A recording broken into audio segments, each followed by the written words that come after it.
When you first open AutoCAD, it's going to look something similar to this. It might vary slightly depending on the version you're using.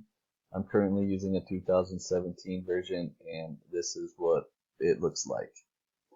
We need to first start by creating our drawing templates and our title blocks. Here it says templates, this arrow, we're going to double click that. We're going to select the default AutoCAD template, and that's going to preload kind of some set standard conditions that we don't have to make too many adjustments with. Your background, when it first opens up, it might be white.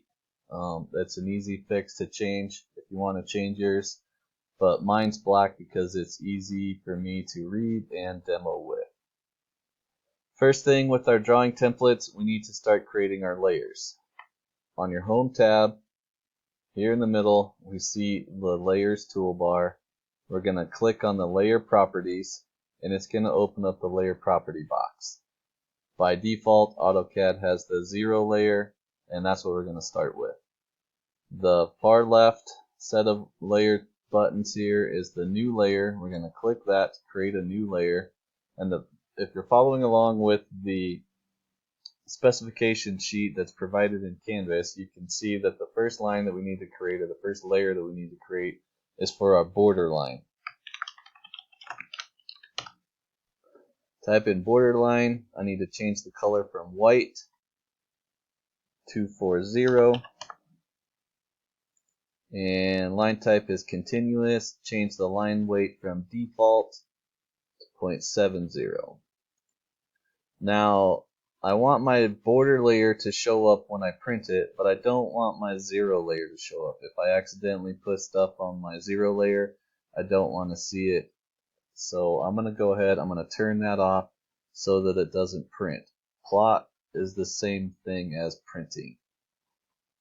Go back, make sure my borderline layer is selected, and I'm going to create a new layer. This one's going to be for a center line.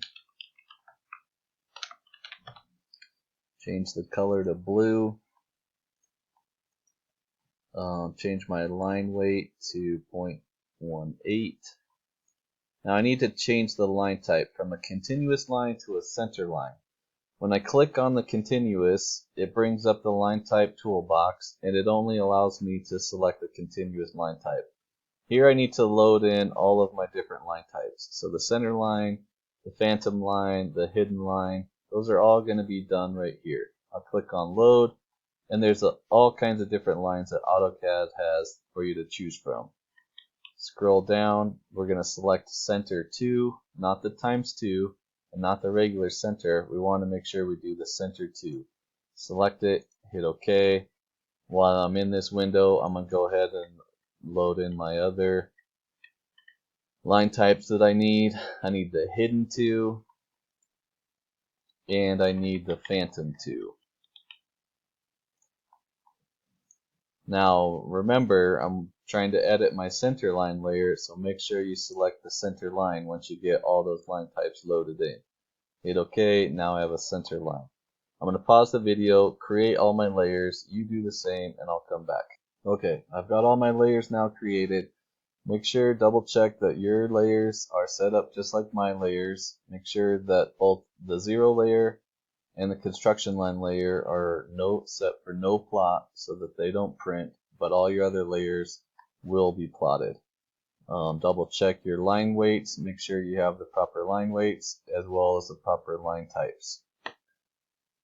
Next, we need to go in and create our dimension styles. So click on the Annotate tab.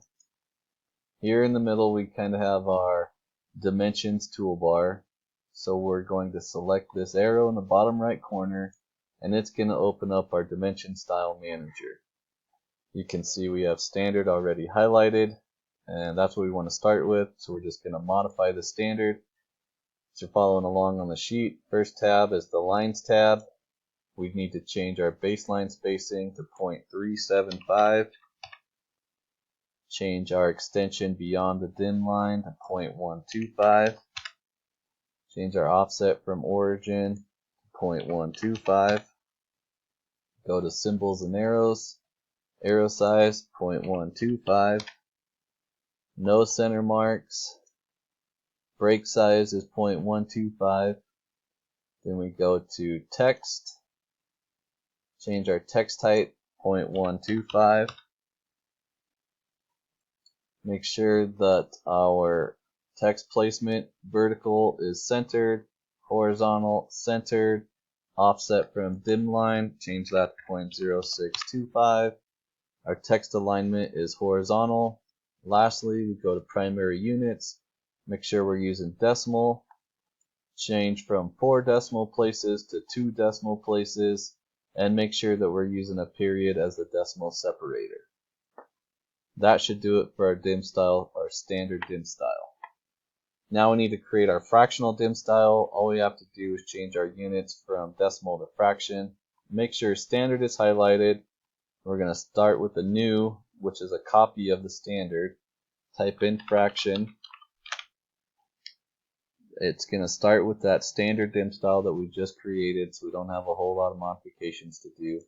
Hit continue. And all we have to do is change our primary units from decimal to architectural, our precision to 1/16 of an inch, and make sure that our fraction format is set for horizontal. And that's it. Hit OK. We can close out our dim style manager. Now we're going to update our multi-line leaders. Here right in the center, you can see our leaders toolbar. We're going to click on the multi-leader style manager, start with standard, modify, leader format. We're going to change so that the arrowhead size matches our dimensions at 0.125. Verify that our break size is at 0.125. And go to Content tab. Text height, always 1/8 of an inch at 0.125. And our landing gap is 0.0625. Hit OK. Close that. We've now set up all of our layers. We've now set up our dimension styles. And from here on out, we'll start drawing and then finish creating our title blocks. So stay tuned for the next video for title block creation.